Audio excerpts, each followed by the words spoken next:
Well, hello, hello, hello. How are you all Hello. doing? We're back again for the magic third episode, Jono. Third episode. Whoop, whoop. This Yeah, is we three made it. quarters of our goal at this stage, so that's Yeah. good. Yep, absolutely. And what are we here to talk about today? CanCon. Yes, yes, yes, yes. The pinnacle of the Australian wargaming calendar, I reckon. Probably. Yeah, There's definitely. nothing bigger in Australia. Yeah, as far as conventions go. I mean, I guess if you're going to one of the big teams tournaments for one of the big events, like the 40K teams or something, maybe. But Yeah. really, CanCon is But the event. it's 4th of Feb, so we're 10 days post CanCon? Yeah, by our normal schedule, we'd be due to record last Today. week. But it would have been. Today's the first Wednesday, Jackson. No. It was. Oh, yeah, wait a minute. You're right. Yeah. I lost a whole week. You've lost a week, but that's all right. You lost a week. Why is that? Because CanCon. you finished. Where did you finish at CanCon, Jackson? Let's not blow the trumpet too much. No, I got third. All right. So, Third. yeah. Just third. Well, it's the same drill as every year. 4 games that are wins or draws and a loss to Aaron Russell. Woohoo! That's good. It's becoming an institution. It's perfect. All right. So before we get too carried away with CanCon, we've got some admin. We always have admin. Admin's life. If you're watching us on YouTube, please like and subscribe. We love all the support you can give to us. If you're listening on Apple Podcast, I'll try and enunciate my words. Give us the heart or the rating or whatever it does on Apple or Spotify. Rating, refer a friend, however you want to do it. Help us out. That's perfect. Your help helps our jibber jabber. You bungled that a little bit, buddy. I did. Yeah. I got excited about CanCon. Yeah, well, it's CanCon. Anyway. I'm probably going to bungle it every week. Who cares? We're here to talk about CanCon. Being inspired by the guys from WSS podcast who don't remember the website every month. Wargaming Soldiers and Strategy? That's the one. Okay, cool. Right. All right. Obviously, we can talk, and then we'll do our normal process as much as we want to get onto the CanCon stuff. Yeah, we're going to do our normal process. Hobby catch-up. Now, last time we couldn't talk about some of the hobby we were doing. Because it was obviously CanCon prep. We were keeping it under our hats. We're probably being overly cautious and super secret.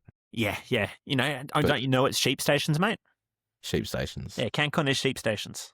Yeah. It's totally not, but, That's why I have no sheep left. And WA sheep aren't worth much anymore anyway.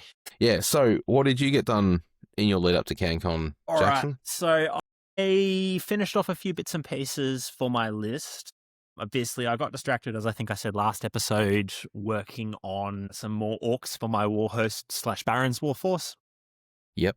But when I wasn't getting distracted, I was working on more Soviets. I decided to take Soviets to CanCon, mainly because I'm kind of stuck in this death spiral where whenever I go to an event, it is easier to paint 1 or 2 units to tack onto a list than it is to paint a full force, and my army that is most complete is Soviets. So I ended up doing a couple of heavy mortars. I based up some of my previously done Soviet infantry from the new Warlord kits, mainly because I wanted to scatter them in amongst some of my older figures, retire a few figures, etc. from their list. The other thing I did, and I am exceedingly grateful for having done it, it's one of the more useful units I've actually put in a list, is I converted up a spare Bren carrier I had laying around with some extra weapons. Sebastian managed to get a hold of some Eureka vouchers through one of our events last year, our good mate, and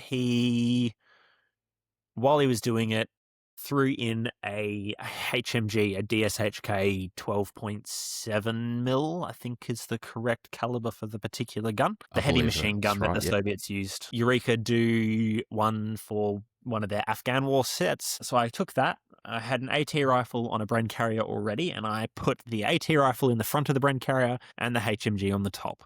Now, historically, I'm not sure whether they were actually ever used together on a Soviet HMG or a Soviet Bren carrier, but in game, it makes for an amazing little piece, and the HMG on it is bigger than some, and it's to scale because Eureka are very much true scale 28. Yes, the HMG the model's very nice. It's larger than some light anti-tank guns. It's huge. Yes. So yeah, you got this like ginormous heavy machine gun hanging off the back of a Bren and an AT rifle sticking out the front. It's amazing. Yeah. So that was and kind it puts of my out pins galore on everything. Pins everywhere. It has recce. It's the best 95 points you can spend on an armored car in the Soviet list, in my opinion. Very Hot take. nice. But yeah, no, it was well worth taking. I thoroughly enjoyed painting it up. It was nice. I'd had the Bren carrier kicking around, and with the changes to V3, Brens have kind of gone a little bit out of fashion, and I had the spare one that I wasn't super inspired to paint, so it was nice to work on that. How about yourself? Very cool. I finished off a fairly large percentage of my back catalogue of British vehicles. Initially, I was going to take 2 AA tanks plus a M10 Achilles. I changed my list and dropped one of the AA tanks, but because I was painting one, I painted both. On the lead up to CanCon, I painted 2 AA tanks, the 2 light autocannon variant, the Mark II, 3. I painted an M10 Achilles. I finished off painting and decaling 4 Bren carriers, one of which was a medium machine gun Bren, and I painted 2 Jeeps from scratch. So I also had to build a Piat for my list, and so I finished painting that as well. That's so a big effort, man. I had a fairly successful early month. Some of the Brens were painted but not decaled from previous event skulls. So yeah, I was pretty happy with that effort. And the MMG Bren was a conversion as well. So similar to you, I had some resin printed Vickers, so I grabbed one of them and mounted it on the back and cut a plastic guy up and made him kneeling, sitting, one of those positions on the back of the Bren, shooting it. Well, you know, a Vickers just ain't a DSHK, my friend. It's just not a Dushka, sorry. Not quite a Dushka. It's a really nice conversion, though. Yeah, I'm quite happy with how it came out. You've done a really good job of it. Thank you. Have you done any hobby since we got back from CanCon? I have done a little bit of painting, but not a whole lot. Nothing that's really worth talking about. I've got some metal sitting on some Baron Wars figure. Nice. Yeah, I have kept working away at my orcs. I reckon I'm 2 figures off having a viable 500-point Baron's War Force. Yeah, nice. So it's progressing nicely. Mine won't be painted by the time yours is, but we'll still play. That's fine. Whatever. Yeah, okay, cool. So now we've covered the hobby side of things. I should say I've built some elven horses. Ooh, is this the Warhost ones? Yeah, the second part of my birthday present rocked up, Christmas present rocked up. Don't those have quite a funky design about how the heads and reins attach? Yeah, so they use the standard War Games Atlantic light cavalry horse, which has got a funky neck joint where the head, apparently this is funky anyway, the head glues to like a ring, like it's like the collar back of the reins around the lower neck, and then they sit into a socket on the body, so you end up getting 2 detailed-ish reins going back to the horse. Yeah, that's pretty rare in wargaming figures from what I've seen over the years. Like most of the time you end up with this horrible hunk of metal around the reins. Yeah. Or you don't get reins and your guys are just riding a horse without reins. Yeah. Well, and the other cool thing about the Warhost ones is that as part of the kit, you get resin heads for the horses, which all have elven armor on the front of them and stuff. Oh, nice. Like that, like a funky kind of smooth armor that you tend to see with elves in multiple different genres. Yeah, cool.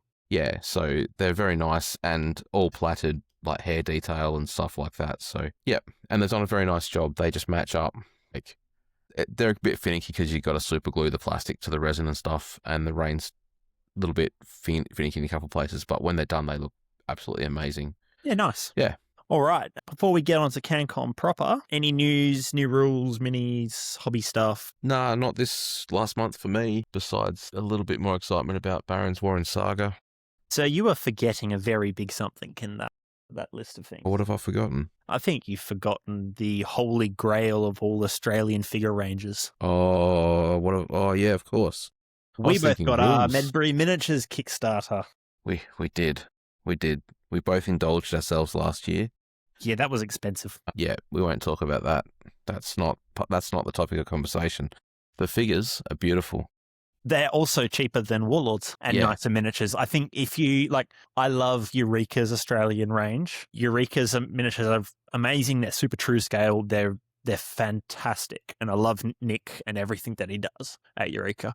But these are officially, I would say, the best figures out there. Like just they are any chance beyond of Eureka sponsorship now. I know, but these Medbury Aussies are worth selling out Eureka for. They're quite nice. Yeah, I went all in. I got one of everything plus a second tank, a second mountain gun, and a second 25 pounder so that I have a full viable force off it. And they scale really well with both Eureka, although the weapons are a little bit more bulky. And with they're much not like I like the Warlord ones. They're much better casts. Warlord's casts are pretty average as far as metal go. They can be hit and miss. Yeah, some of them are great, some of them aren't. But also the posing, like Warlords have this weird thing where you look at the posing of some of the guys in some of the squads and you're like, that looks like Arnold Schwarzenegger off the front of an 80s action movie poster. Yeah. You know, they're funky, they're cool, but they've just got all this like superhero pose. Someone commented to me that the Medbury ones have a very airfixy type pose, but I've never had an airfix figure in my life, so I don't really know for sure. They do, but like it's also one of those things where like the airfix poses were often relatively dynamic but fairly consistent in what they were. And there's only so many ways you can pose a rifle like a dude. Yeah. I can see how someone would say that. I don't think they're anything exceptional or specifically tailored after that, but yeah. And to go with them, we've both got CanCon figures from this year. Yes, those are very Victorious figures from last year as well, which are all so Medbury. And I have the last two CanCon figures as well. Yes. I've got all the event exclusives. That's very good. They're very nice. Yeah, they're really good sculpts. I don't know when I'm going to find time to fit them in my painting schedule. I'm kind of like the Japanese book is released. I've read through it. I've got a copy on it. It looks amazing. It looks like you can build some really themed and also really competitive stuff out of it.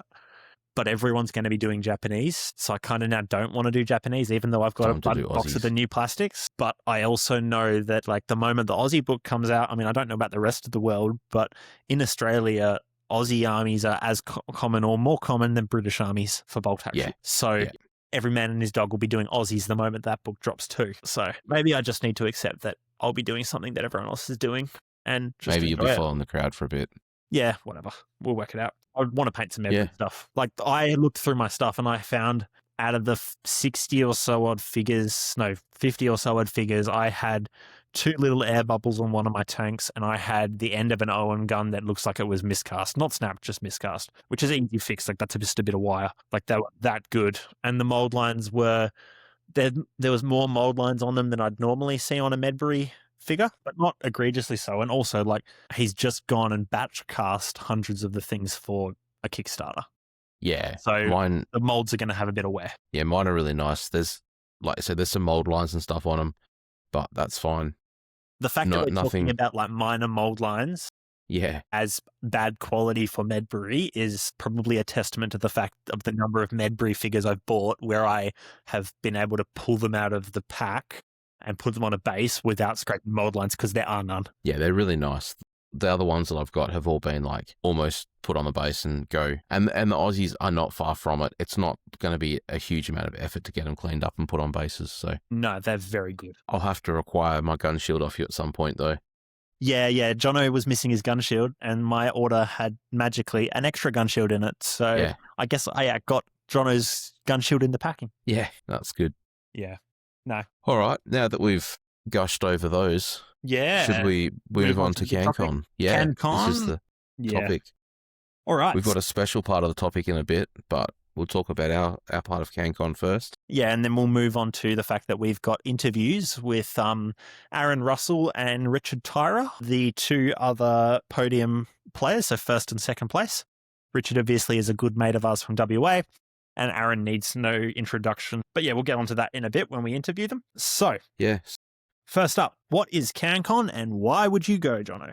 Yeah, so CanCon is a very large gaming expo convention, probably is the better word, given that it's called CanCon. It's Australia's biggest, from my understanding. And why would you go? Because tiny men are cool and there's plenty of them there. This is true. CanCon is, I think it's been running since the late 80s or early 90s. It's a wargaming / there's a whole heap of other stuff in there. There's board games, there's role-playing games, there's LARPers, there's competitive card games like Magic, there's the painting competitions, like there's lots there, but it is primarily a wargaming convention. I think this year they said they sold 3,000 tickets to various game systems at the event over the 3 days. Yeah, I say very large, but I imagine that if you're from the US or the UK, that's probably not very large for you, but in Australia, huge. Yeah, like realistically, like convention culture for things like war games and stuff here is not a thing in Australia. There's a few over on the East Coast. So I think there's Victorious and Conquest in Melbourne, Clash of the Titans or COT, and Moab Mother of All Battles in Sydney, and then BrisCon in Brisbane. But all of those I think are more of a like big sellout wargaming plus a few vendors, but mostly just games, kind of massive tournament event kind of things from my understanding. Like I haven't been to any of the others bar CanCon. Yeah. Well, I went to Victorious last year and that was very much a tournament with lots of demo games. Yeah. As well as a vendor hall. Yeah. Yeah. So that was, I didn't really look through the tournaments too much, but yeah. The demo game hall was packed with like everything. There was the Lighties crew there with a very large section, plus a couple other clubs from Melbourne doing some really good demos. So yeah, there was similar, like there was a lot of similar stuff at CanCon. CanCon is just bigger. And for context, I mean, like CanCon is what, 3 and a bit or 4,000 Ks away from Perth. It's a 4-hour flight one way. It's a big effort to get there from Western Australia. It's about the only time that a lot of us have anything to do with the East Coast on the West Coast, because just there's often not a lot of big 2-day events in Australia for bolt action. Or other games, really. I mean, the culture of the one-day wargaming tournament is quite alive and well in Australia. But yeah, it's a massive effort to get there. This year, we were a group of 5. At one point, there was 8 of us going. I've gone 3 years previously. The first year, I was the only WA player to go. We've kind of grown it as a community. Jono, this was your first year. What was it like to play? First year. To travel interstate to play war games? It was very cool. It was even better doing it with friends. And against friends, as we'll discuss shortly. Yeah, and against friends. I was super excited to go. I was pretty nervous, not knowing, what it was going to be like over there, not knowing the level of player that was going to be over there. Yeah, I was excited. I was nervous. I was pretty happy to go over and check it out. I wanted to see a room full of sweaty nerds playing games. And they were sweaty. Really weird. It was sweaty. They were sweaty. Yeah. Not sweaty competitive. They were just sweaty.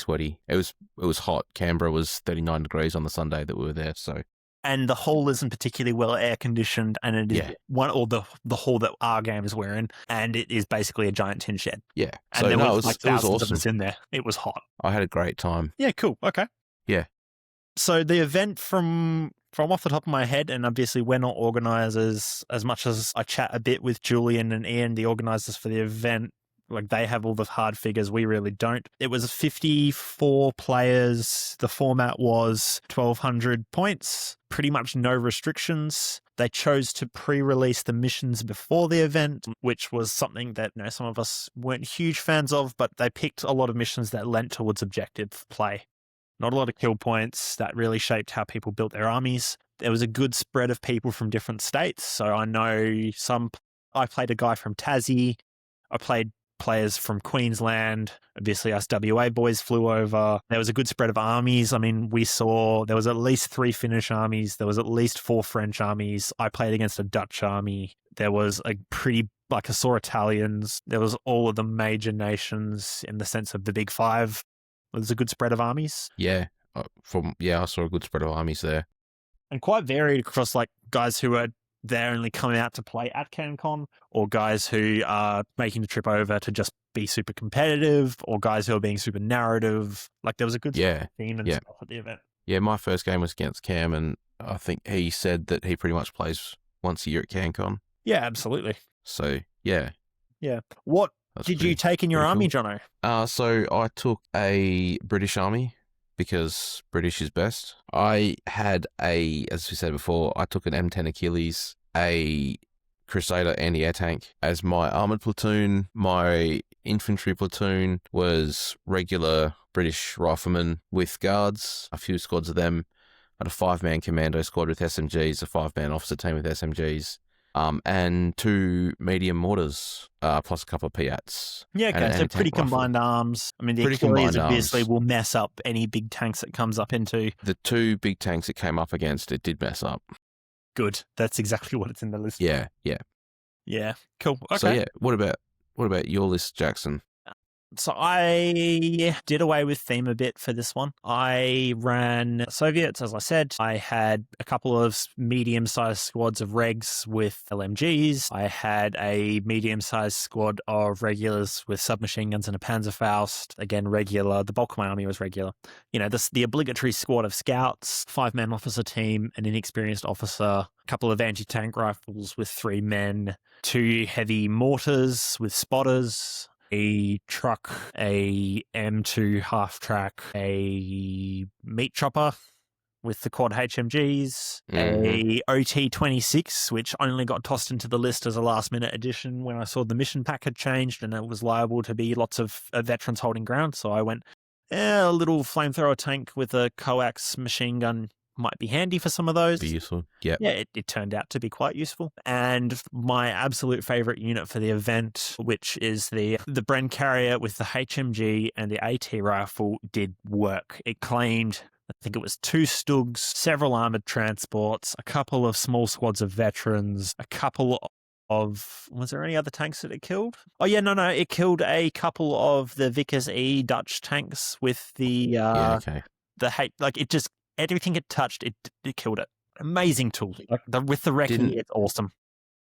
I didn't realize it had done that well. Yeah, no, it killed a lot. That definitely paid its 95 points back. Yeah. The recce I kind of didn't wind up using all that much, but it's part of the tax of taking it in the armor platoon is you have to give it recce. Yes. I just found that because it's getting in so close, because, you know, it doesn't actually kill much unless you get within 6 of something. Yeah. Yeah, it needed, you know, the recce just doesn't necessarily always come up. It doesn't really pay off, yeah. And I had an Arty Observer as well, just because, you know, if I need to, then I can hopefully make my opponent come to me. Yeah. So pretty broad, again, fairly like generic, lots of options kind of army. It proved pretty well, did pretty well for me over the weekend. I feel like that's the understatement of the podcast. We'll discuss that later, given that you've already, you know, wrecked the lead on that one, buddy. Oh, yeah. What were your goals for the event going in? My goals were to finish top 50%, with a stretch goal of top 10. Yep. Which I didn't achieve, but that's all right. I had fun doing it. Yeah, okay. I had a couple of very close games. I came up against a couple of veteran-heavy infantry lists, which... Like really heavy infantry, like lots and lots of vet infantry, or lots and lots of vet infantry, lots of small squad vet infantry that I couldn't quite convert the hits into kills. And particularly my second game, who was against Julian, he played very smart in that every time I started to get a squad down so I could take an objective off him, the middle objective off him, he would move it just outside of line of sight with 1 man left. So I ended up having about 4 or 5 of his squads within 6 inches of the objective, so very difficult to wipe those out. Yeah, Julian said to me he'd only been playing for 6 months. He definitely didn't play like it. Like that man. No, he played very well, yeah. You make one mistake, he'd punish you for it. Yeah. You didn't make a mistake, but your dice hang you out to dry, he'd punish you for it. That's right, yeah. What were your goals for the event, Jackson? Obviously, you know, last couple of years I've come 5th after losing to Aaron. So the goal was to do well, but more importantly, as a byproduct of that, hopefully get another game against Aaron Russell and hopefully give him a run for his money and maybe beat him. I didn't achieve that goal either. I got to play, I think I worked it out. I played against 4 of the players who are going to WTC for Australia. So pretty good spread of competitive there. Player I didn't came 4th at the event. So I had a pretty broad selection of players. I played 3 German armies. Obviously, Aaron was on his French, which he had never played a game with before the event. He was learning as he went, as Aaron often does. And I played against Drew's Dutch. Dutch was probably the scariest list. Aaron's is probably just as well, but yeah. It was one of those things where I was like, I just want to get the chance to play another game against Aaron. And Aaron was running French with multiple arty strikes, and it was one of those missions where it was like I took a few risks that I probably shouldn't have, in the sense that I looked at the mission. We got a ruling part way. We were playing penetrating strike, which is basically like, for those who've played it, it's like breakthrough, but you have to get into your opponent's deployment zone and you can't move off the table. But you also earn kill points for losing units.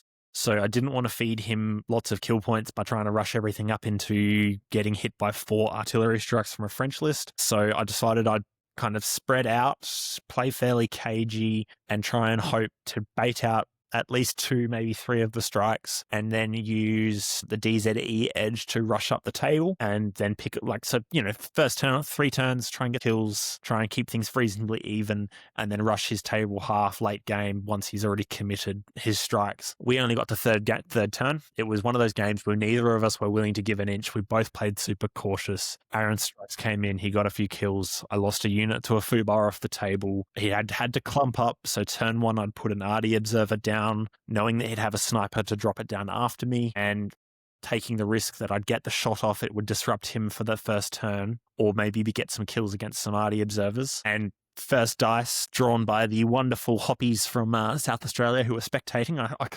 I went, I'm not drawing this first dice. Like there's too much on this. The risk is too high. Yeah, I am not putting my hand in that bag. And yeah, the Hoppies drew out Aaron's dice. The sniper shot killed my Arty Observer. In hindsight, that was probably a risk I didn't need to take. It was probably like I was chatting to Aaron, and Aaron was like, "Yeah, that's the one mistake you made that you didn't need to make." So maybe I should have been more cautious and tried to get a lucky shot off on third turn. But the reality is the way the table was set up, like if I pulled it out second turn, it was probably still going to be in line of sight of wherever his sniper was. So it was like, yeah, 6 of one, half a dozen the other. I was happy with how I played, just I don't feel like I gave him a particularly close game.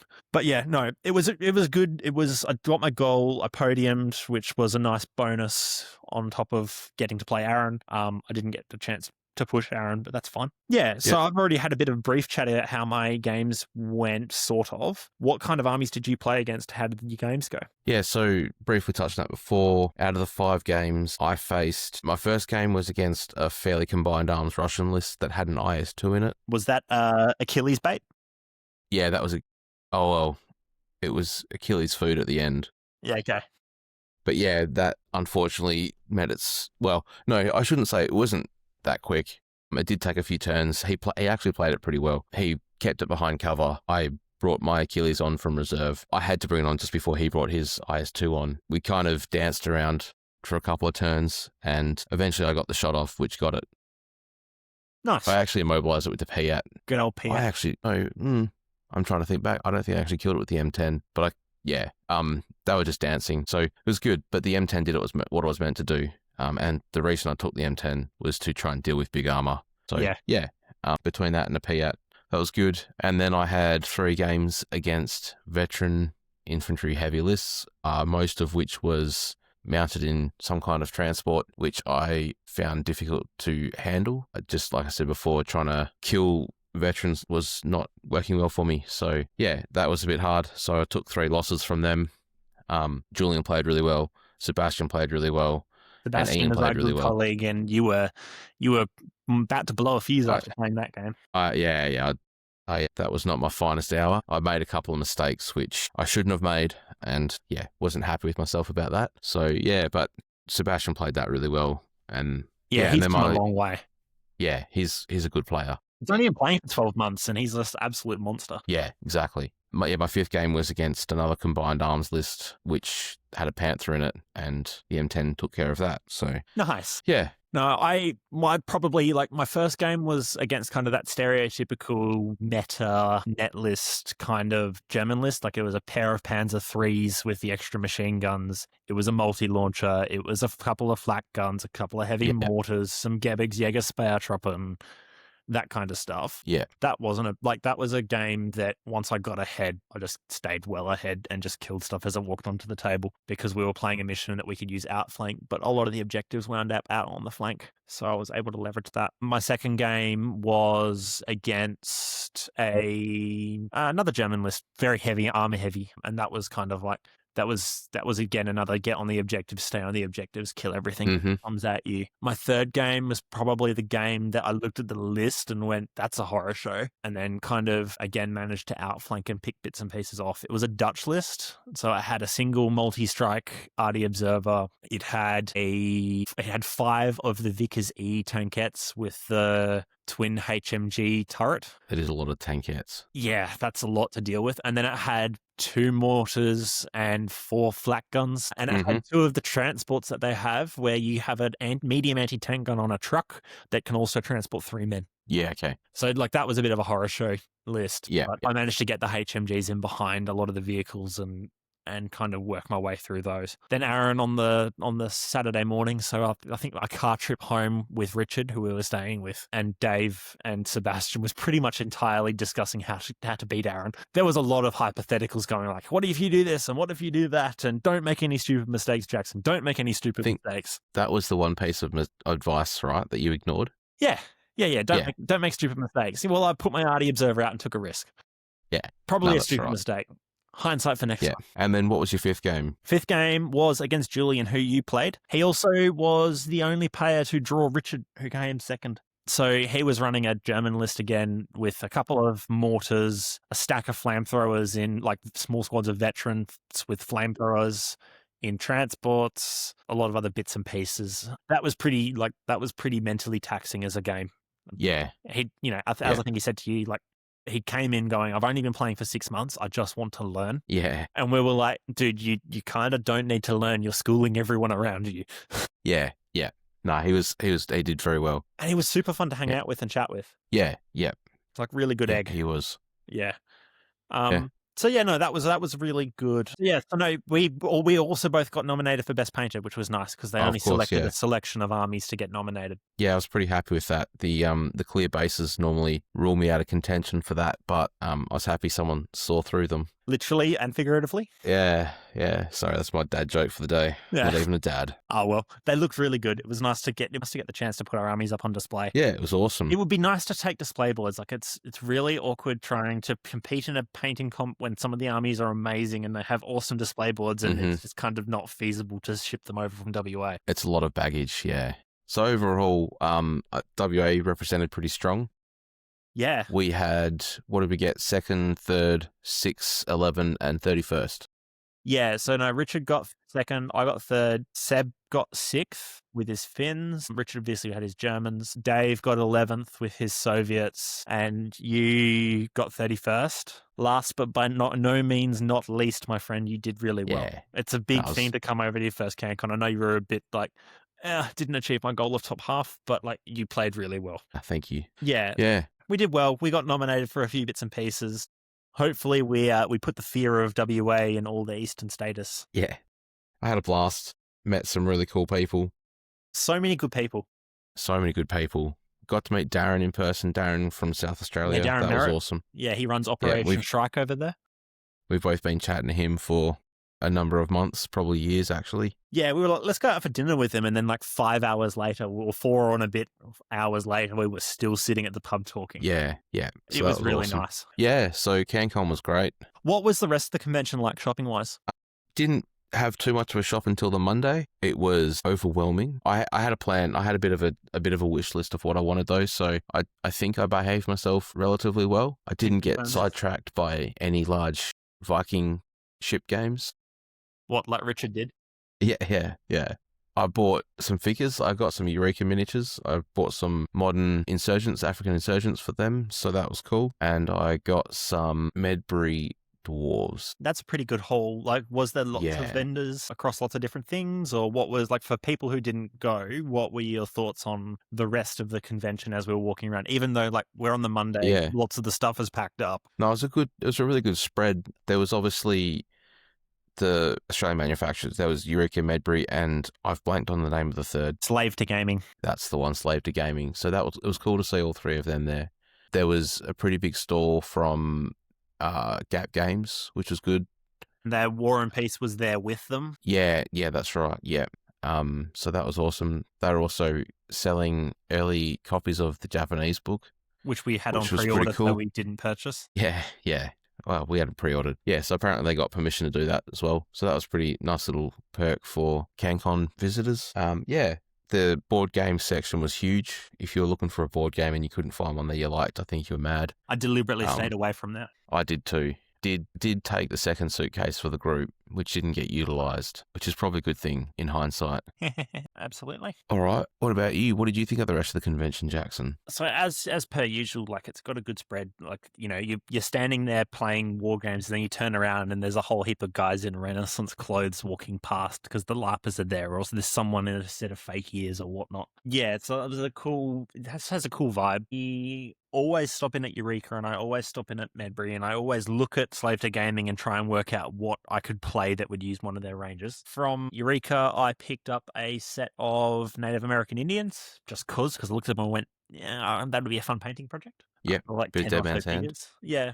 I was very well behaved and I didn't buy any Zandler for Rhodesian Bush Wars, which I was very tempted to, but then I kind of sat down and did the math and went, there's at least 3 of us with Zandler already. Maybe it'd be better off getting the other side of the conflict. But obviously, they didn't have all of their stock there, so it wasn't there, so I just was quite restrained. I picked up a few more bits and pieces for some Japanese. I got a box of the new Warlord plastics, which are beautiful. And they look like they're actually quite, like some of the other newer ranges have been quite large compared to the older ranges. The newer Japanese look like they scale reasonably well. Okay, cool. That was something we couldn't look at when we opened the box and had a squiz. Yeah, absolutely. And then obviously, with all the orcs I've been painting, I went to Medbury and went, I'm just going to fill out my collection with a selection of different orcs from them. So I got like another 16 or so orc figures. Yeah.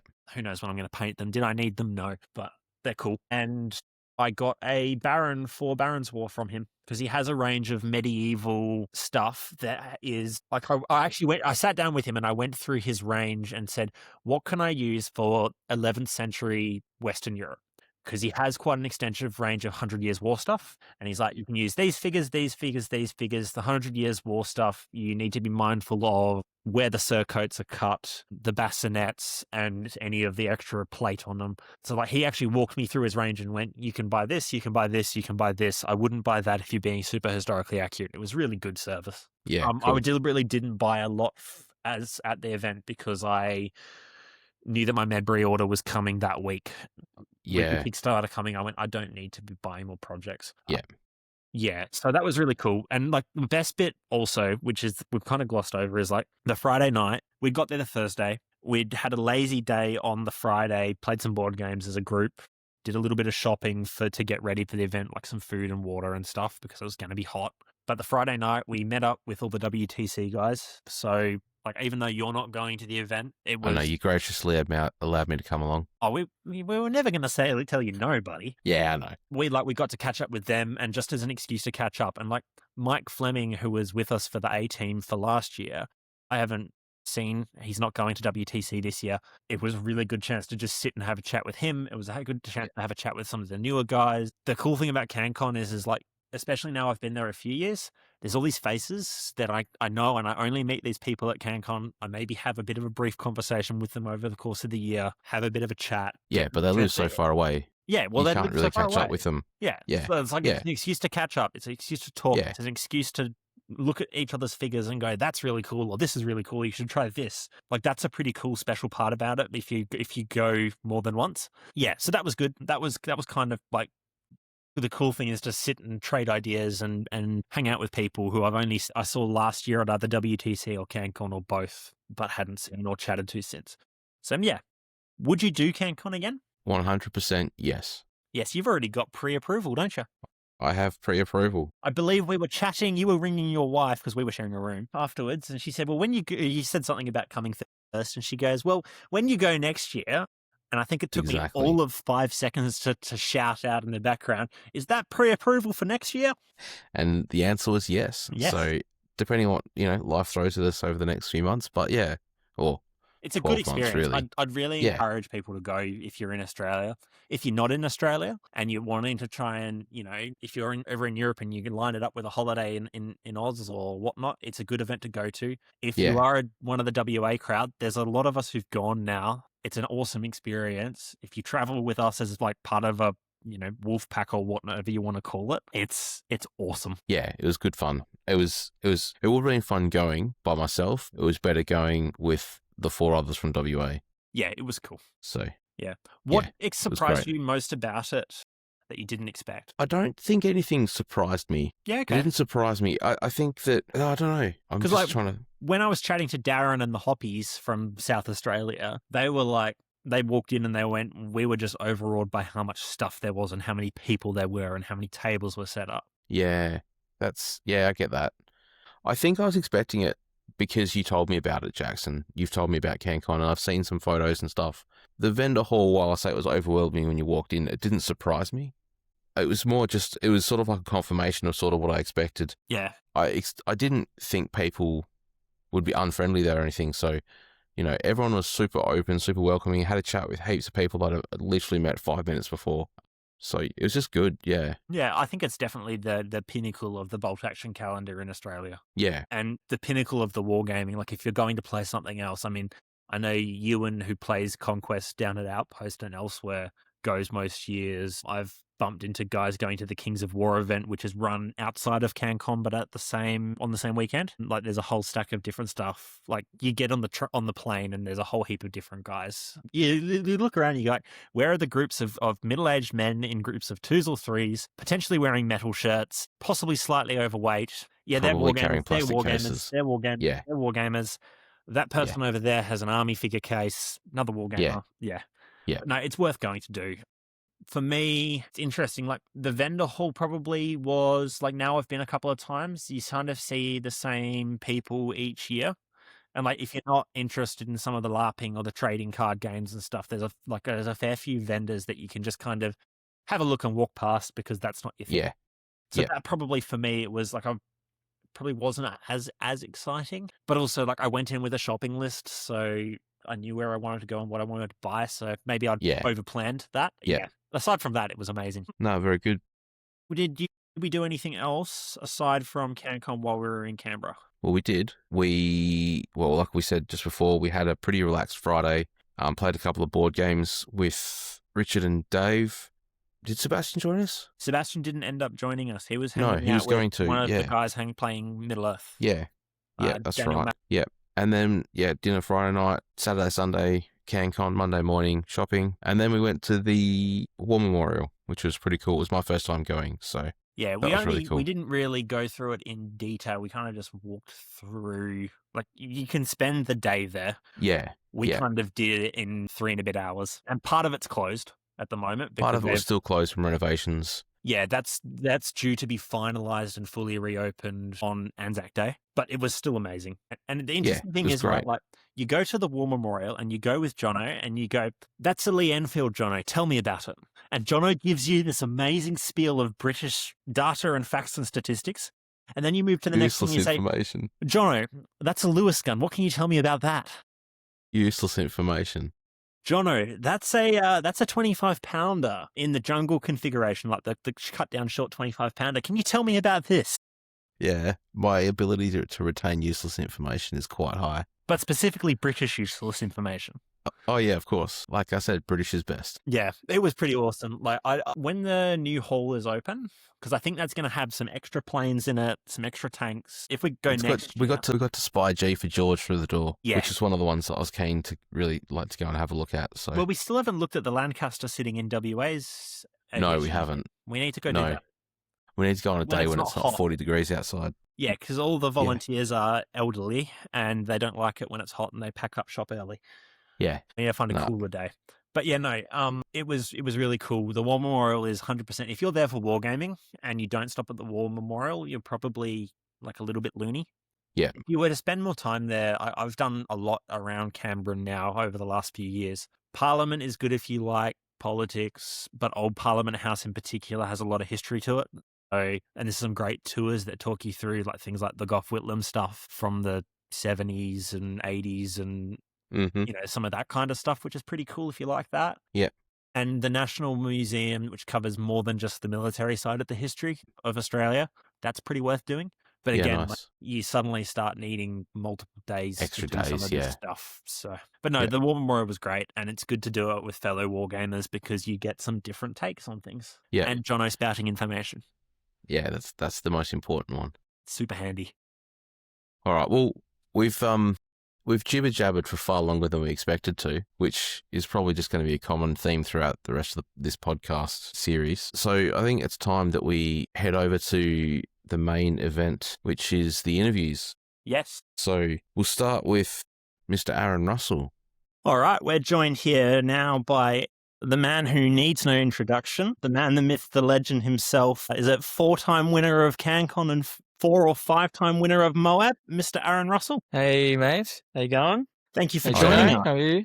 Yeah, My thanks for pleasure. joining us. Yeah, we're glad we could nab you and get you on here to pick your brains a bit and kind of debrief about CanCon. Now, before we dive into the meat and potatoes, for those listening, Aaron won CanCon the other week for the fourth time in a row, and as I would argue, one of the better bolt action players in the world, if not the outright best. So, Aaron, can you tell us a little bit about yourself? Whereabouts in Australia you're from?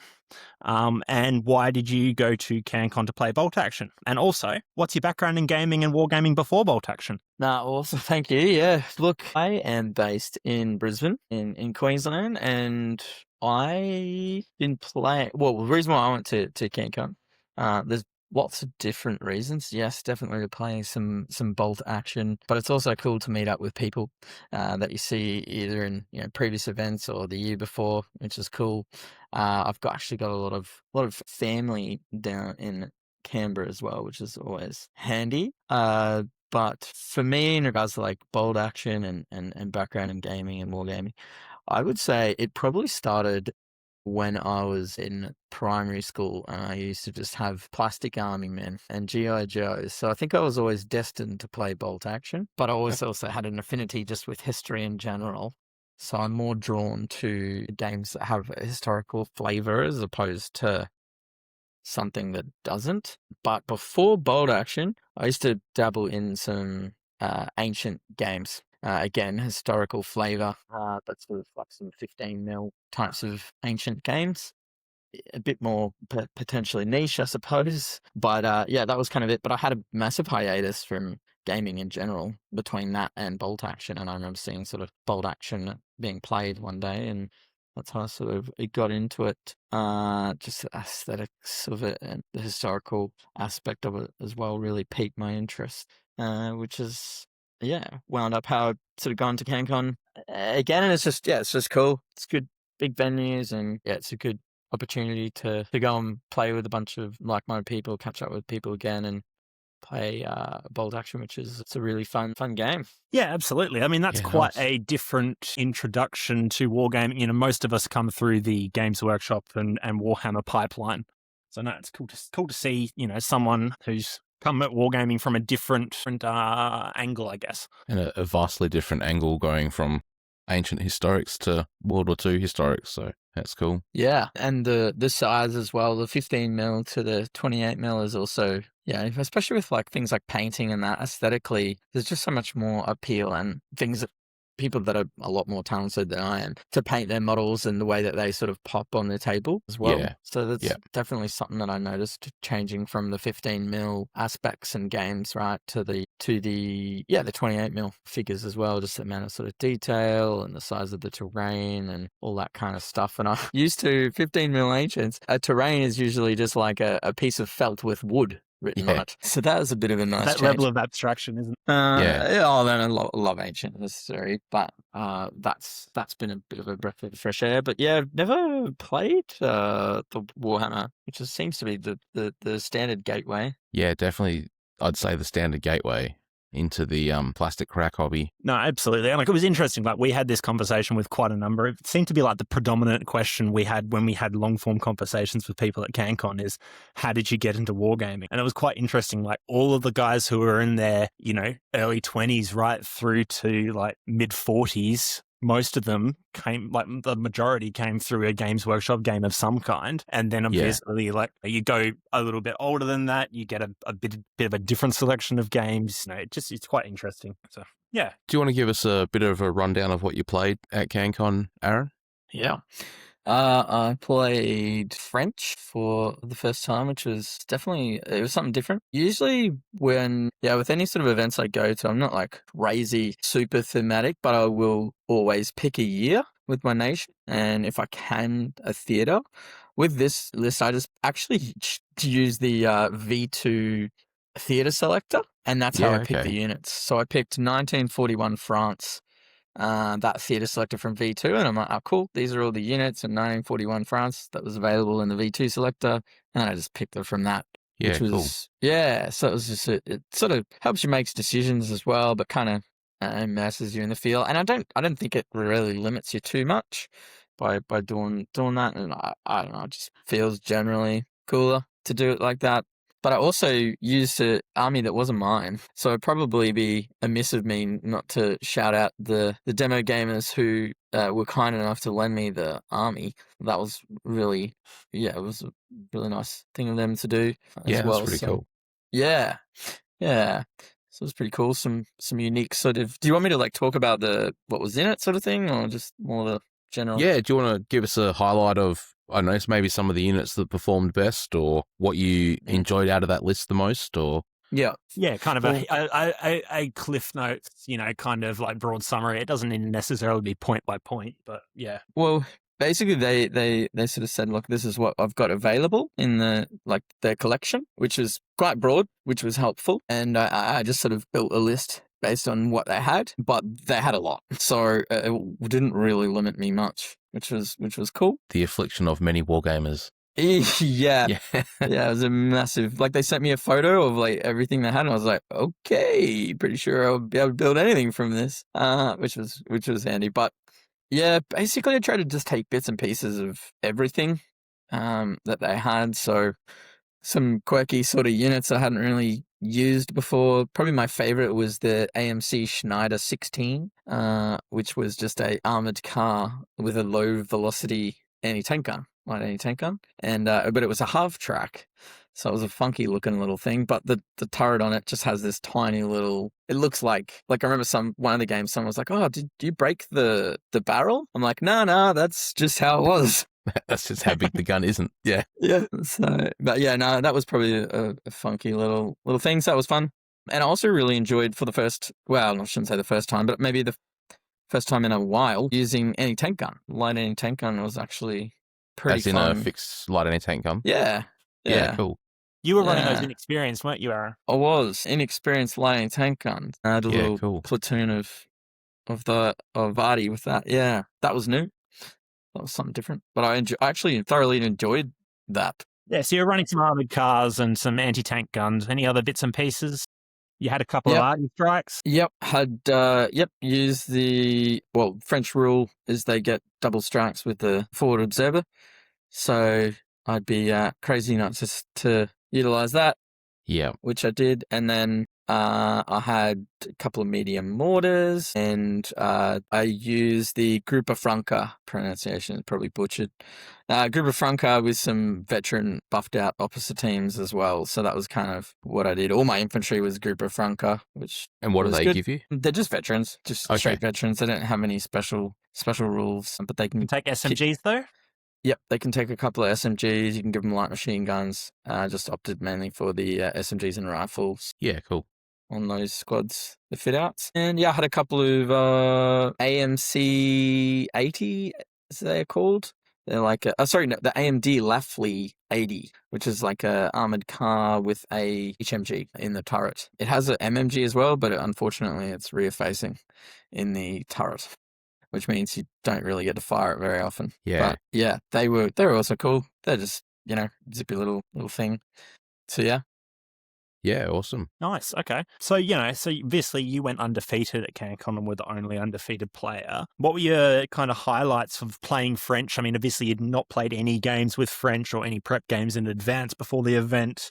What were your thoughts on the games you played and also playing French? I can't remember if I said it to you, Colin, or I said it to someone else, but someone asked me after the first game, I'm like, I didn't really enjoy that experience.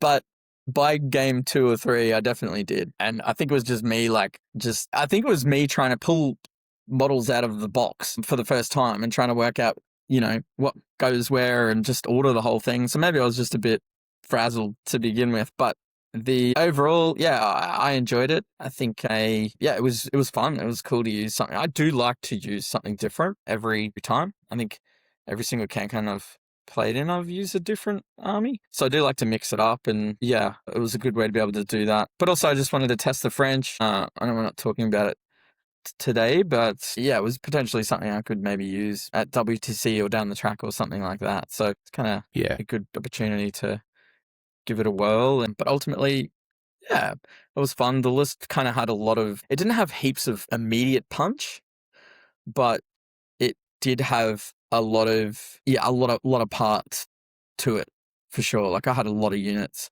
It was just had to figure out a way how to sort of get the most out of them. But all in all, yeah, it was definitely a fun list. And the models are all painted beautifully as well, so a lot better than I can paint. So that was definitely more enjoyable than using my own figures. Yeah, fair. Do a very nice job with those figures. I played against Peter's French last CanCon, not this CanCon, and the army is a really nice army. Like he's done a great job on it. Yeah, they were really nice. Yep. I assume you said you played it out of the box. You didn't have any practice games or anything with the French. You just pulled them out and played at CanCon?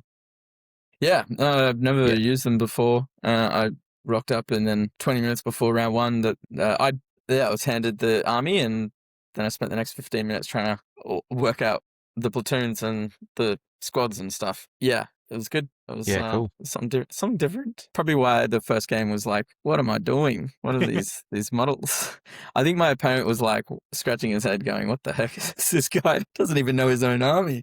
So, Aaron, you briefly touched on WTC. Is that the next thing coming up for you for Bolt Action? Yes, I think so. We do have a BrizCon event, which is like the major event in Queensland. Yeah, which cool. I think is sort of in April at some time. I may play at that. If I do, it'll be probably just to get some more games in between now and BTC. So essentially, that would be BWTC would be next on the cards. Absolutely. Yeah, cool. Yeah, it'd be good to play with you there, mate. We're going to go back and hopefully we can do better than second place. Well, yeah, one place better than second place, I think, is pretty good. It's pretty good. We learned a lot last year, so maybe it's on the cards. We'll see. But yeah, sure. What do what do you think of the, you've been kicking around a long time in the Australian bolt action community. For those listeners who are just diving into bolt action in Australia or who play in other parts of the world, how would you describe the Australian bolt action community? Is there anything that's quite quirky or different between the different parts of the community? Given, for example, you're in Queensland, which is the kind of northeastern state of Australia. We're down in Perth, which is kind of like the southwest. There's a whole continent between us. What are your thoughts on bolt action in Australia and the scene here? Yeah. I think, there's definitely probably different pockets for sure that maybe do things slightly differently. But as a whole, and it's probably evident, right, when we all band together at CanCon, is that it does kind of feel like for me at least, it's like, we're kind of all in this together. And it kind of is like, it is a little bit of a family within a community, right? Like obviously you go to CanCon and you see there's all these different communities and games, and some of them are quite large. And I find bolt action generally, the community seems very welcoming. It was one thing I noticed, which was really cool actually this year, was that there was a lot of fresh faces, but also young faces. And I know sometimes it gets, at least probably from my experience, but like it's like, who is the next, the next sort of generation coming up into gaming or wargaming in general, or hobby in general. And it was really cool to see, I think it was at least 5 players that were all still in their teens.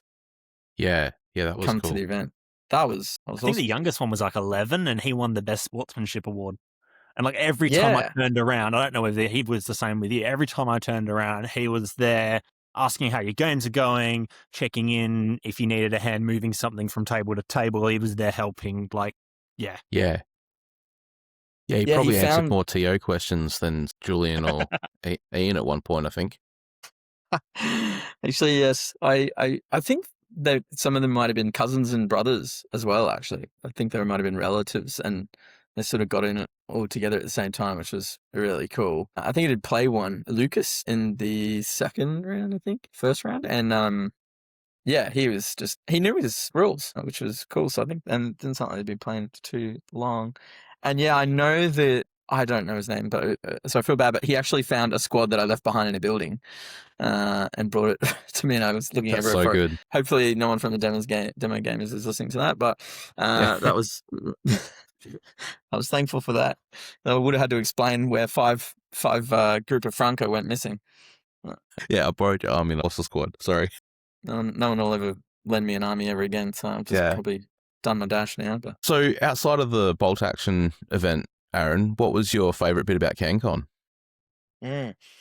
Or did you get much of a chance to get around and look at the rest of CanCon? Not too much. We were nestled next to the Middle Earth, which I went and had a bit of a look at. Yep. And just sort of walking past a couple of times. But I didn't see too many of the games. I did check out like the board games as well for a bit. But favorite part too for mine is chatting to people that you haven't seen in a while. But also I do really like looking at the best painted when they have them all up on display as well. Yeah, cool.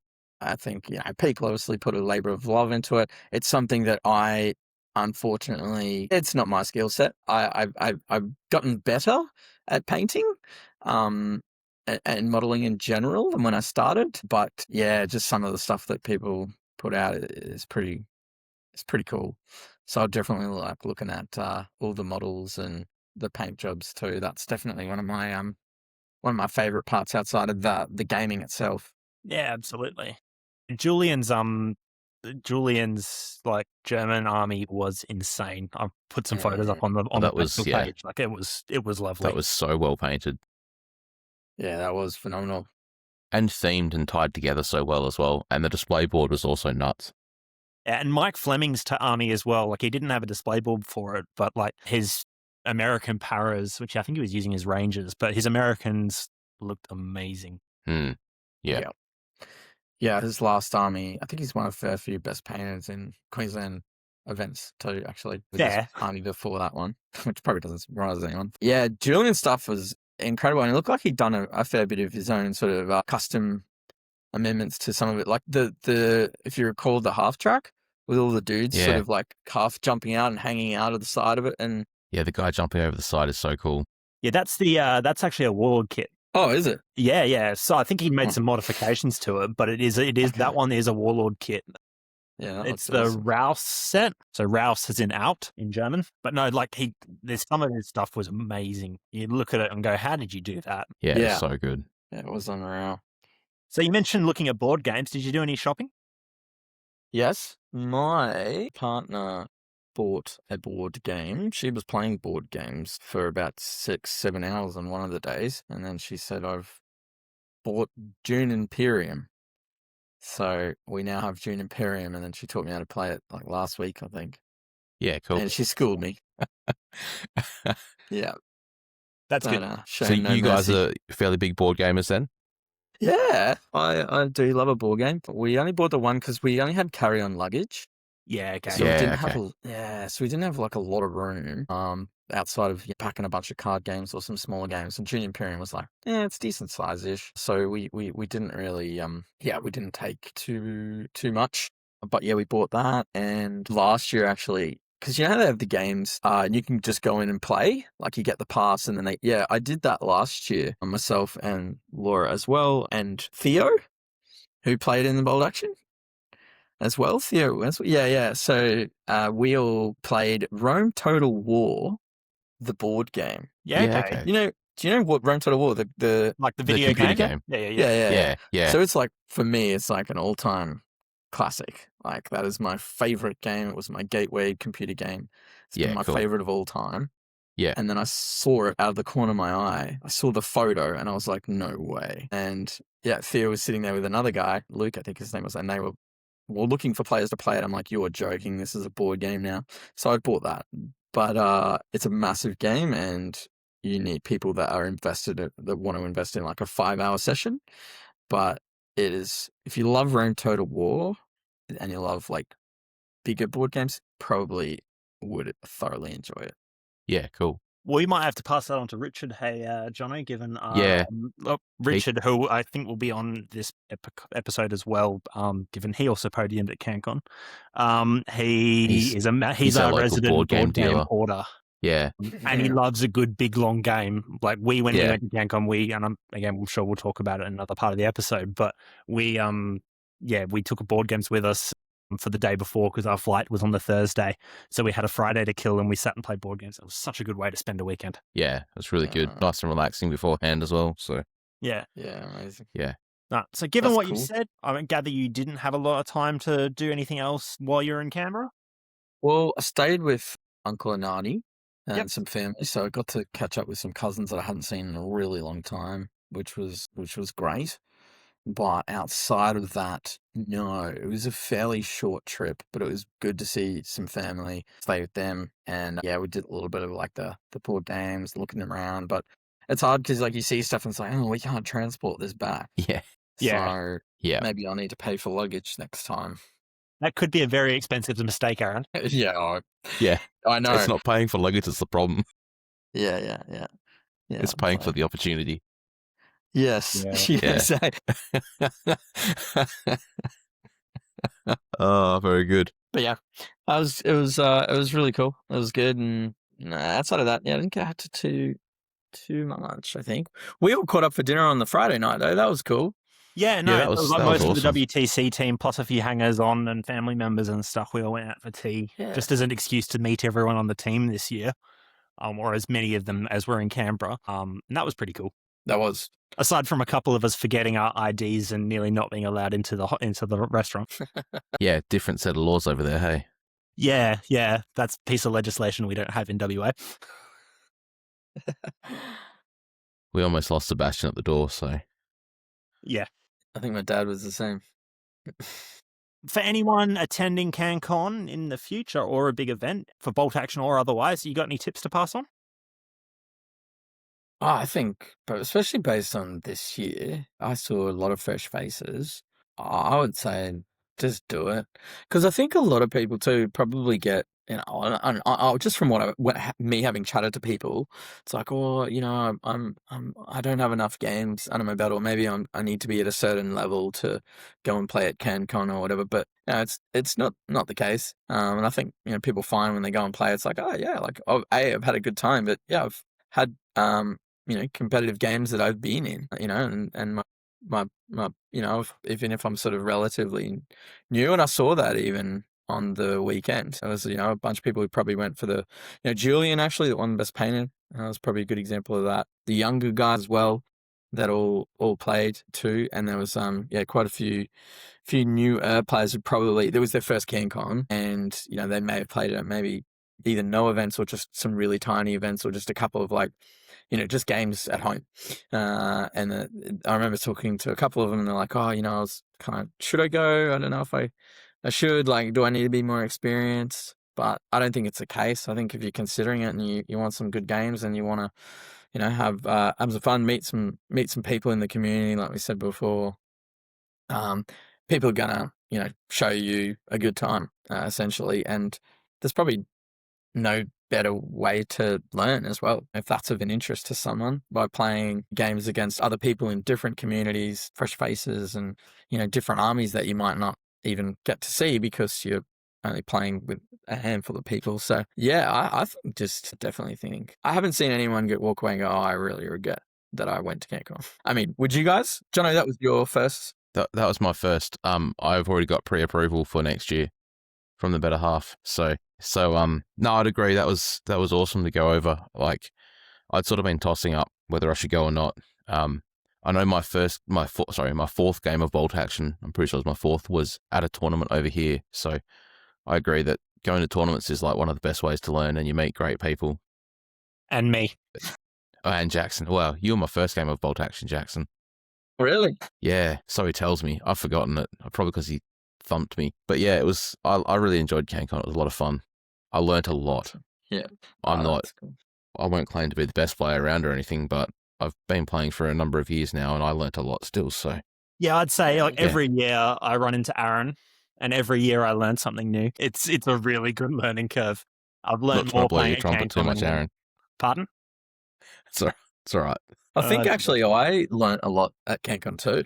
Weirdly enough, I think it was one of the events where I learnt more than I have in probably a couple of years combined as well. So that was. I imagine picking up an army that you've never played before and playing them for the first time at CanCon is probably part of that. Yeah, well, yeah, a little bit, and using sort of things that I hadn't before, learning how to sort of get the most out of like a light anti-tank gun that's inexperienced, things like that, like out of vehicles that cost 100 points but don't really pack a significant punch.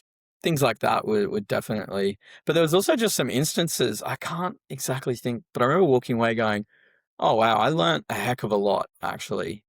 on the weekend about the game. And I mean, V3 is still kind of new-ish as well in some aspects. I know we had a conversation in our game about running tracked vehicles and half-tracked vehicles over obstacles. Yep. And that was exactly right. Yeah. And that's even one that I can't even remember who, but I'm sure I had heard that and known that and been like, oh, wow. And then just completely forgot about it. Yeah, there's a lot of us who fall into that category. Yeah. It's something that pops up all the time. It's like, yeah, I knew you could do that, but I just don't play like that. Yeah, exactly. And I'm like, oh, I'm going to do that right now, actually. I'll use this half track and run over this obstacle. Dear. Cool. Well, thank you for joining us, Aaron. Yeah, thank you so much for joining us, Aaron. Thanks for taking the time to, let us pick your brains. Yeah.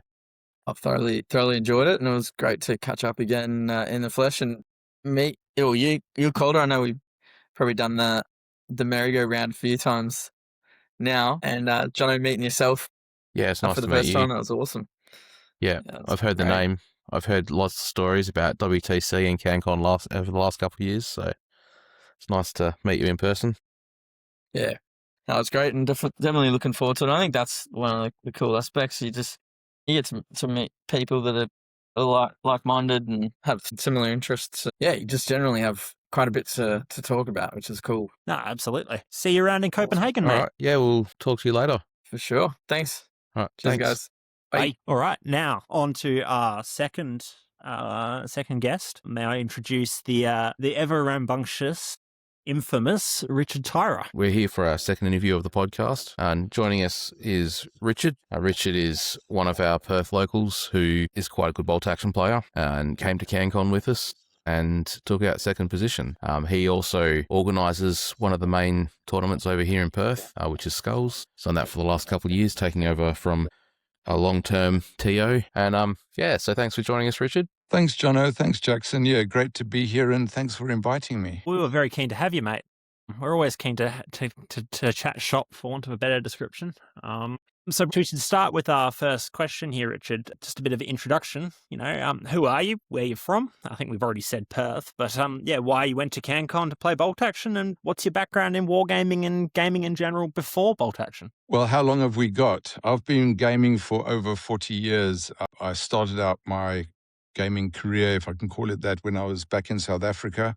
I was in the military. I had to do national service, and I met a chap who's actually part of our circuit now, Dave Davidson, and he actually got me into it. My first game was playing with miniature 1 in 300 modern Warsaw Pact versus NATO. Now, ironically, that modern Warsaw Pact is today 1985 Team Yankee vintage. So what was moderns is now historical.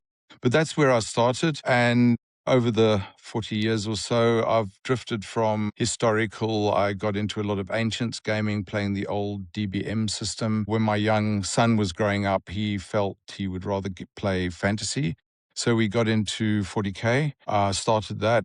When Lord of the Rings kicked off I went down the Lord of the Rings rabbit hole, which I still have a big collection of them. And then in recent years, I drifted back to historical, and my main focus right now is bolt action, although I do have a big collection of Team Yankee and playing around with a small collection of Flames of War, which I haven't played yet. So that's a quick nutshell of my gaming history. Back to you. Thank you for filling that in. Yeah. So, I guess the big question is, you're playing bolt action. What's caught your attention about bolt action? A lot of the games I feel are beer and pretzels. And although I enjoyed Team Yankee, I never got a full feel. I felt the biggest game, or the game that gave me the most rounded experience, was 40K. And I played a lot of that for many years. I think I found bolt action did two things for me. First of all, it brought back that all-in game. It was a big game and you could play with depth. And secondly, it took me back to my roots, which was, in fact, I started pre-wargaming as a kid growing up with Airfix figures. My dad was a kid in World War II, but most of my older relatives had seen active service in World War II. So it was a big part of my growing up history. So bolt action, for various reasons, I think took me back there. And then adding on top of that, I realized that if I focused on it, which is what I've been doing the last 2 years, I could get quite good at it. And that's what I've been doing, is focusing on bolt action, playing one system specifically, and just enjoying it. Yeah, absolutely. I mean, Yeah, cool. saying getting quite good at it is probably a bit of an understatement. Hey, Jono, I mean, given Yeah, a your little bit. second place at CanCon for the second year in a row. Yeah, that's it. Yes, thank you. Yes, it is. And to be honest, for anybody out there who is listening, I was running sort of mid-tier. I would play in all the tournaments. I was running sort of just getting into the top half. And took a step back and I said, why is that? Well, I know I'm a good gamer. I'm not doing well in tournaments. And a couple of reasons came to the fore. One was I was playing too many systems and I was trying to be good in all of them. And I realized you can't. And secondly, I realized because I was a relatively good gamer, I was sort of pitching up at the game and trying to win the game in the game. But I realized each scenario has a strategy behind it. And in fact, it was you, Jackson, who kicked me off down this journey in one of the games we played, that you need a tactical view before you start the game of what you're going to do and what are the levers you're going to pull to win that actual mission. And I focused on that. I trained myself up on mission types, changed the way I thought, and also changed the way I built my army list because I tended to lean towards historical lists, which I love. Don't get me wrong. I'll play a historical game any day. But for tournaments, if you want to do well, you have to sort of park that and build a list that's going to be competitive. So yeah, that's what changed. And I'll be honest, once I took that change in style, I've been doing really well. So thank you for that. Talking about lists, Richard, why don't you give us a bit of a brief overview of what you ran at CanCon? I ran the Germans and I ran my favorite construct, which is Gebirgsjagers. Now, why I like them is they have fieldcraft. So a lot of missions require objectives. And the beauty of that is you can get them onto objectives fast through terrain. Also, if someone's sitting on terrain and a little bit out of the way, you can actually charge them without being deemed going through an obstacle or through rough terrain. I didn't do that in CanCon, but that was the core of my army. I then supported it with a heavy weapons team, which had 2 heavy mortars in it. And although they weren't always on target, they gave me some really good scores during the game. They took out some key units early on the so-called lucky sixes in early shots. And then I rounded it off with sort of support units and an armored formation, which had a marder in it and a drilling. Now, the drilling I thought would do better, and I probably didn't play it as well as I should have. But man, it scared my opponents, having 3 light autocannons facing you in ambush on a 360-degree platform. That was a bit of fun. But yeah, that was the gist of my list. Yeah, nice. Yeah, cool. Having faced the drilling in a couple of practice games, it's intimidating. Yeah. Yeah, this is definitely true. For those of our listeners, what do you think of CanCon? You've been a couple of years now. What is CanCon and what is it like, and what is the wider bolt action scene in Australia like for some of our listeners who perhaps aren't in Australia? Are there any things that we differ, where there's any differences between the different communities, given we're spread over such a wide area? Any differences, obviously you were with us at WTC last year. Any differences as opposed to what we saw in Europe? Yeah, any thoughts on that, Richard? That's quite a big question, but let me see if I can unpack it. I think the first thing I see about CanCon is it's the closest we have to sort of a nationals tournament in Australia. To your point, we're very fragmented. Each state, and in fact, even regions within states, tend to run their own thing and don't often get together. And CanCon has been a bit of a catalyst for that. Also, by meeting at CanCon, and what's happening is some of the better players in the country, if they can make it, are getting there. It gives you a chance to really see who's who and have a chance to go up against them. So that's the one reason. The second reason is I've found the community to be extremely friendly. Thoroughly enjoyed meeting everybody. It's always been really good opponents. You have a tough match, but then there's always a bit of cheer afterwards, or a couple of beers the night before you start, or during the tournament, popping out for a beer in the evening after the games on either of the days. So that's another big reason. Comparing to the international scene, I would say, and I've only got the limited experience of last year's WTC, but I think that social friendliness carries through. I felt the same hospitality, openness, keen to have a game in the European group. The one difference, though, is I do tend to find the Europeans are still hunting for that perfect meta, and they tend to try and build their lists. And once somebody sort of picked a scene, they all tend to conform to it. I found in Australia we don't do that. Each person sort of pitches up with what they think is going to be good, and sometimes it is and sometimes it isn't, but we don't seem to be conforming. I would say that's a big difference at the micro level. And then probably the other reason is I I did play Team Yankee, and my first CanCon was with Team Yankee. I enjoyed it, good bunch of people, but there's something special about the Bolt Action group. A lot more accommodating, a lot more hospitable, and sort of everyone gets a go. Everyone's sort of treated as an equal. So yeah, CanCon Bolt Action is my favorite at the moment. Yeah, absolutely. Excellent. And we mentioned before, Richard, you finished in second, so that's a pretty big effort. What were the highlights out of your games? So I would say thank you for that, but man, this year was tough. I felt last year was easier. When I arrived, it was the V3 had only just been published. All our lists were straight out of the rule book. The armies of Germany hadn't been published yet, and I felt my army then was tougher. I felt I won my games easier. This year was tough. It was really tough. There were a couple of games that I thought at one stage, I'm not going to win this game.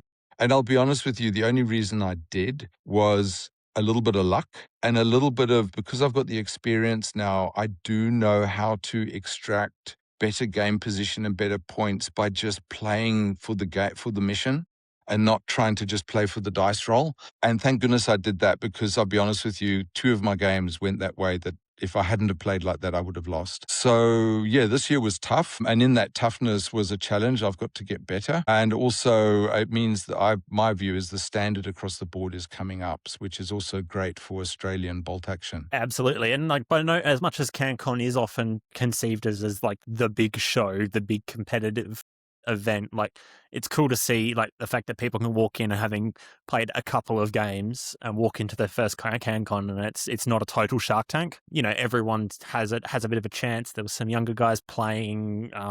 Yeah. No, so out of your games, like what did you play against? So my first game was, in fact, to be honest with you, I played a lot of Civil War, but my first game was against Germany. That game was a good, tough game, but I won that one fairly well. My second game was against Seb from our group who plays Finnish. And fortunately, I've been practicing against him. And I think, unfortunately for Seb, I now knew how to tackle him. And he probably hadn't learned as many lessons as I had. It was pretty much, it just came down to I managed to outplay him and win that game. My third game was, to your point about new players, I played Julian. He's brand new on the scene, only been playing for about 6 months. But man, he knows how to play the game. And he was playing Germany. And I realized we were both in a tough situation. If either of us exposed ourselves, we were going to lose as against win. So it was a very conservative game. And ultimately, I realized if I wanted a podium position, that game I had to play for a draw, which is what we did. The next day I played Drew with his Dutch, and my army was not geared to have a swarm of light tanks charging you with heavy machine guns on board them. And that's what happened. And that's the game I actually thought I was going to lose specifically. And it was just because it was position, I managed to get enough of my units into his deployment zone. And as I say, that's where the Gebirgsjäger came to the fore. They were running through ruins, running through areas that normal troops wouldn't have made it. And I did manage to get a couple of lucky kills in my deployment zone to neuter his points. And then he gave it to me by his inexperienced donkeys not coming on the table. I think he had 3 of them. And not one came onto the table, so I managed to get extra points through that. So those were my tough games. My last game was against probably the player sitting at number 2 or 3 at the time. I was able to just outplay him at the start of the game, and it started off with my heavy mortars taking out his command Su-76. That made a big difference. He eventually swarmed me on my objectives on my left flank, but he probably overcommitted, which left the rest of the table open, and I was pretty much able to then dominate it. But I only won by 1 point. That's all I needed, but that's how close it was, and a great game and a tough game. So that's a quick summary of my games on the 2 days at CanCon. Yeah, nice. So all 3 of us ended up playing Julian. Yes, yeah, all 3 of us played him. He was a hard game. Yeah. And like both Richard and I played Drew. That was a hard game. Yeah, that sounded like a pretty funky list that Drew had. Yeah, it was pretty nightmare fuel. Yeah. You would agree with that, Richard? It was a pretty, Yeah, it was these tanks, when you've got 1 or 2 anti-tank weapons, he just swarms them, and HMGs are murderous. They're one of the best weapons in the game at the moment, in my opinion. So like my anti-tank rifle would just he'd get a shot off, and of course he'd miss, and then he had 3 tanks shooting at him. Eventually he wasn't there anymore.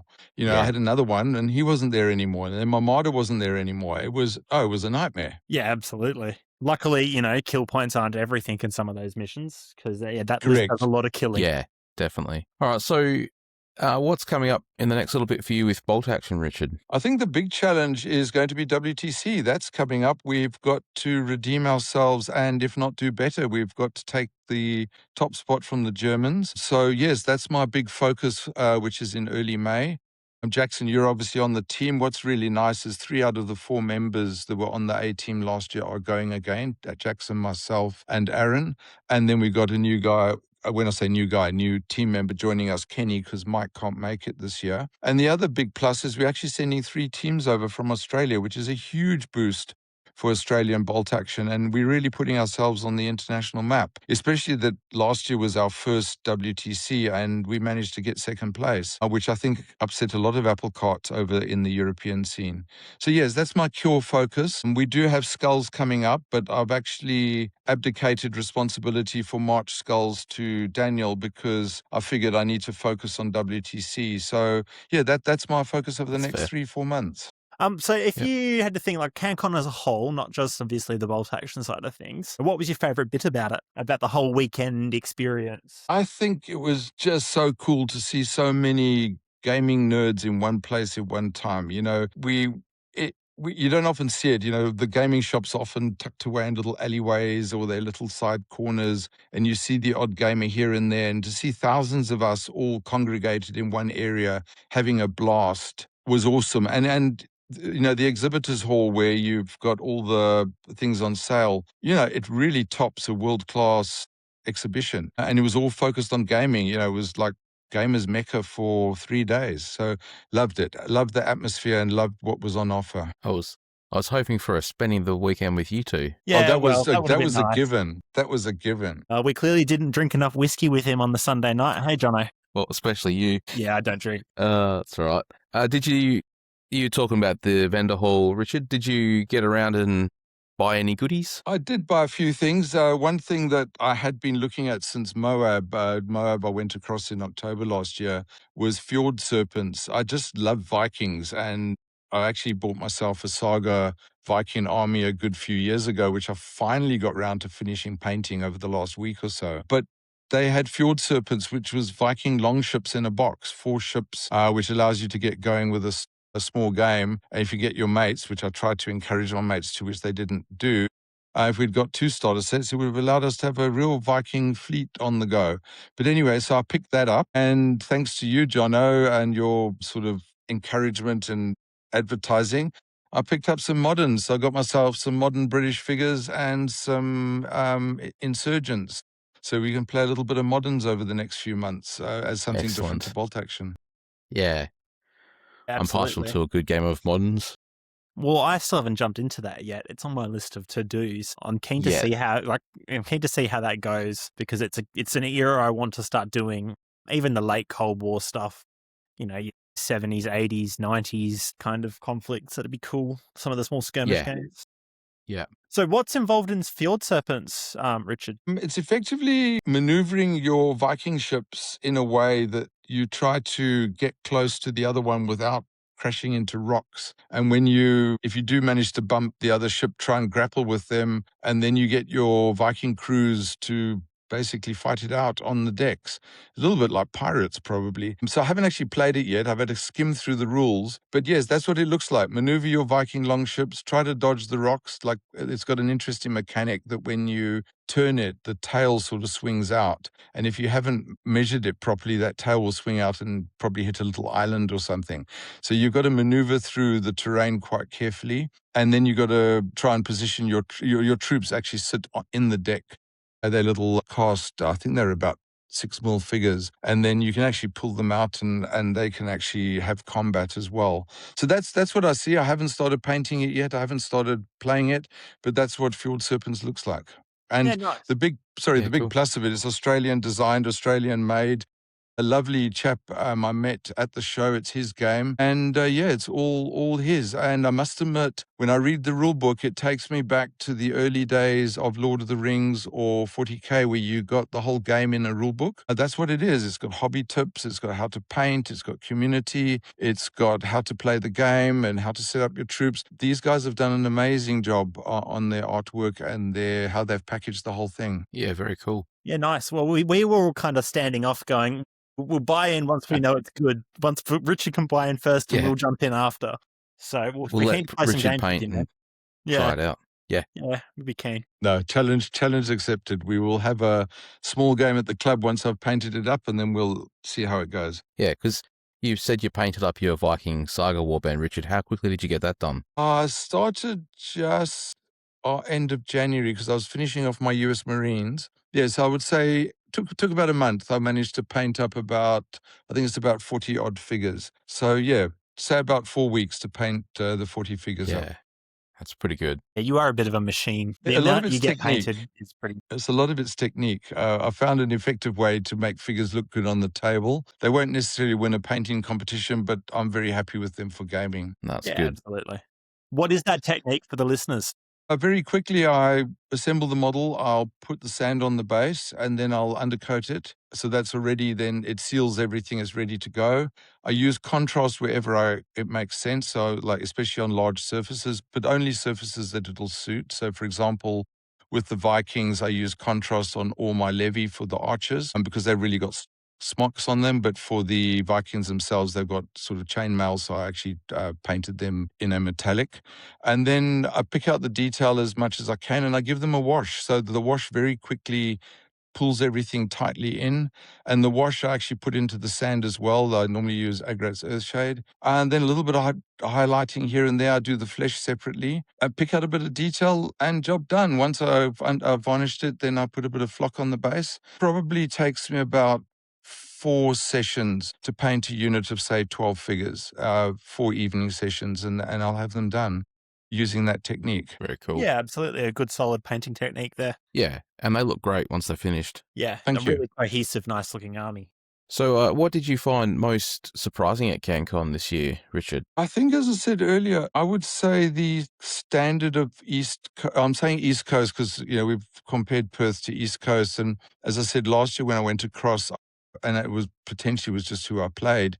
Although I must admit, my first game last year, if I hadn't gone to turn 7, I wouldn't have won it. I would have drawn it. The thing that was most surprising is the standard is, I've either gone down or the standards come up, but I would say we're on a par. Yeah, I certainly didn't find I had easy games. Yeah, that really wasn't a thing this year. In past years, I would have said I've had the occasional easy game sprinkled in, but this year, I think the standard definitely developed. And, we still both, have the Mount Everest of bolt action that is Aaron Russell. Yes. Who's, Yes. we'll have all heard interviewed tonight. Yeah, like that's its whole own league of wargaming. But for the rest of it, I definitely found I had harder games this year. Yeah, I was lucky I don't know, I would like to have done it. I didn't manage to face Aaron this year. I did face him last year and I did face him at Moab. It's a pity I didn't because it would be nice to have put our wits together again. So I'm sure I'll get a challenge in the near future again. Yes, to quote your own advice back to you, which I promptly did not follow, was don't make any stupid mistakes, Richard. You only know it's a stupid mistake after you've done it, so it's a bit difficult. I know. I'm guilty of lots of stupid mistakes. Yeah, when it comes to playing Aaron. Yeah. All right. Yeah. Was there anything else? I mean, obviously, we were all traveling as a group. Anything else that you were quite impressed by outside of CanCon? Anything you did as part of the group, while you're in Canberra outside of the event?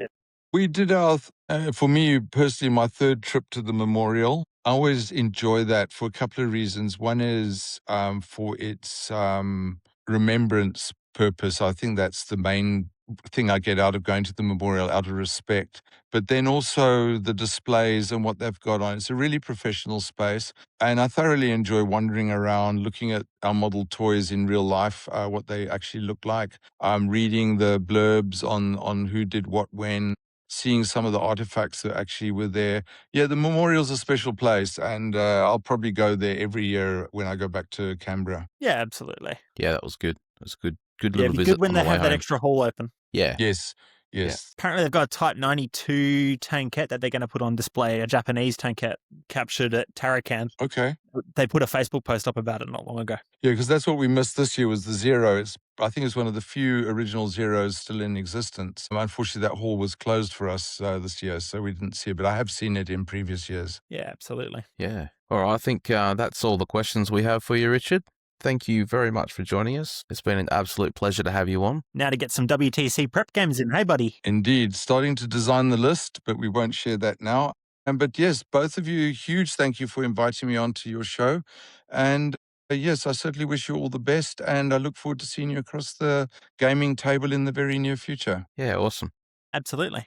See you Thank around, you. buddy. Bye. We'll talk to you Take later. care now. Bye-bye then. Bye. All right.